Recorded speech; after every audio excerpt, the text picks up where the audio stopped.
મેલ્યુસન petrol pump ઉપર ગ્રાહક સાથે મારામારીનો આક્ષેપ, ઇજાગ્રસ્ત હોસ્પિટલમાં દાખલ. પાટણ જિલ્લાના સરસ્વતી તાલુકાના મેલ્યુસન પેટ્રોલ પંપ ઉપર ડીઝલ આપવાના મુદ્દે ગ્રાહક સાથે મારામારી થયાની ઘટના સામે આવી છે. ઘટનામાં ઇજાગ્રસ્ત થયેલા વ્યક્તિને સારવાર માટે શિહોરી સરકારી હોસ્પિટલમાં ખસેડવામાં આવ્યો હોવાનું જાણવા મળ્યું છે.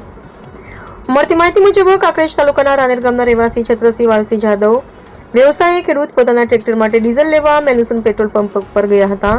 તે દરમિયાન અન્ય ગ્રાહકોને ડીઝલ આપવામાં આવી રહ્યું હતું, પરંતુ તેમને ડીઝલ આપવાનો ઇનકાર કરવામાં આવતા બંને પક્ષ વચ્ચે બોલાચાલી શરૂ થઈ હતી. આક્ષેપ મુજબ બોલાચાલી બાદ મામલો ઉગ્ર બનતા પેટ્રોલ પંપ ઉપર આજે 3 જેટલા લોકોએ છત્રસિંહ જાદવ સાથે હાથાપાઈ કરી હતી, જેમાં માથાના ભાગે માર મારવામાં આવ્યો હોવાનો તેમજ હાથ પકડી ખેંચાખેંચી કરી જાનથી મારી નાખવાની ધમકી આપ્યાનો આક્ષેપ કરવામાં આવ્યો છે.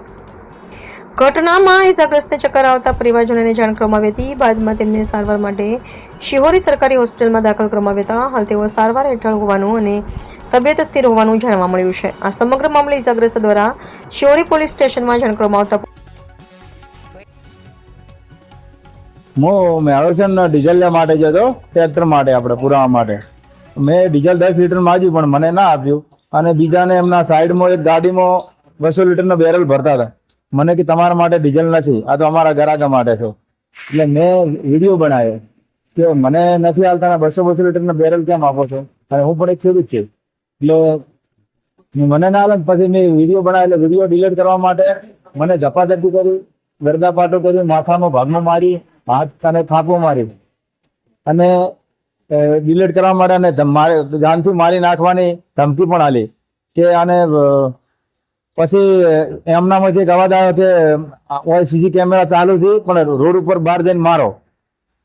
અને પછી હું અહીંયાથી પેટ્રોલ પંપથી બહાર રોડ એક દુકાન અમે બેસી, અને મને ચક્કર ને બધું એવું બધું આવતું હતું. એટલે પછી અમારા ઘરવાળાને ફોન કર્યો. એટલે ઘરેથી બધા આયા ગાડી લઈને. પછી હું શિહોરી દાખલ થયો દવાખાનામાં. આ પોલીસ સ્ટેશનમાં ફરિયાદ આપી છે. મારું નામ જાદવ સત્તરસિંહ વાલસિંહ, રાનેર. ડીઝલમાં 8:15 આજુબાજુ.